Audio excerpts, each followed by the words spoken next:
पापा ने पंजाब और लाहौर की इतनी कहानियां सुनाई थीं कि हम तीनों बहन भाइयों के दिल में अपना वतन और ख़ास तौर से लाहौर देखने का बड़ा इश्तियाक पैदा हो गया था। हम लोग बहरीन के शहर मनामा में पैदा हुए थे और वहीं पले बढ़े थे। पापा ने कभी हमें पाकिस्तान नहीं जाने दिया था, जबकि हम तीनों बहन भाई, खुद पापा और मामा न सिर्फ मशरिक़ वस्ता बल्कि यूरोप के कई मुल्कों की सैर कर चुके थे। पाकिस्तान आने से मना करने की वजह ये बताई गई थी कि वहाँ उनकी दुश्मनियाँ चल रही थीं और हमें वहाँ खतरा है। हालांकि पापा पंजाब से बेपनाह प्यार करते थे और उन्होंने हमें उसके बारे में इतना बताया था कि हमें पंजाब के एक एक गोशे से वाक़फ़ियत हो गई थी। हमारे ख़ानदान का ताल्लुक ढाबे सिंह के एक बड़े ज़मींदार घराने से है। जवाब सफदराबाद कहलाता है।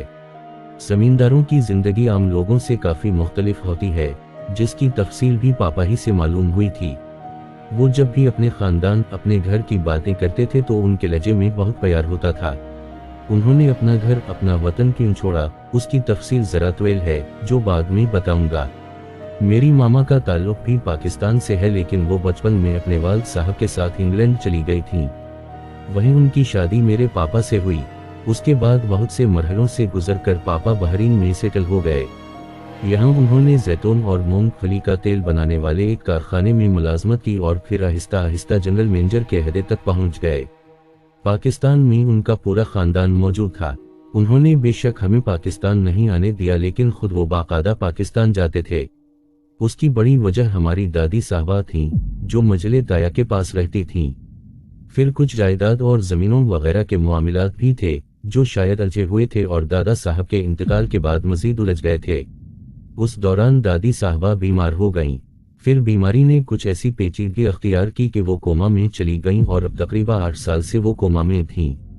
दादा साहब के इंतकाल के 2 साल के बाद बड़े ताया का भी इंतकाल हो गया। फिर मंजली ताई भी अल्लाह को प्यारी हो गईं। उन सब की औलादें थीं, जिनसे हम लोगों की सिर्फ नामों की हद तक वाक़फ़ी थी। बहरहाल मैं अपने पाकिस्तान आने की वजह बता रहा था।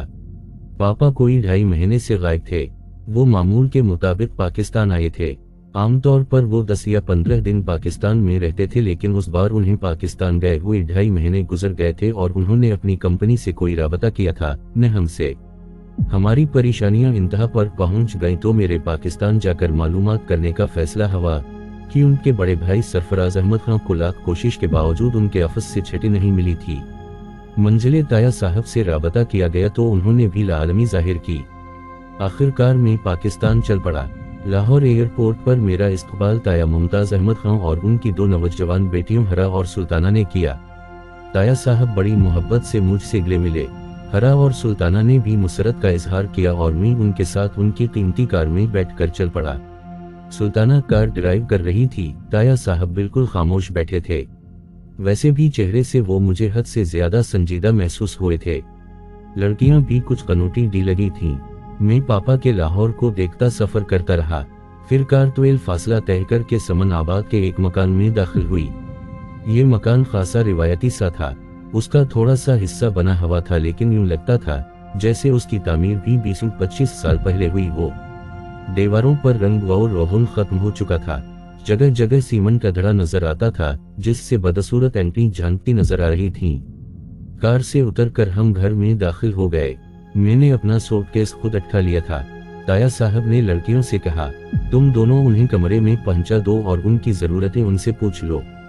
शहाब मियाँ, मैं अपने कमरे में हूँ, तुम फ्रेश हो जाओ, दोपहर के खाने पर मिलेंगे।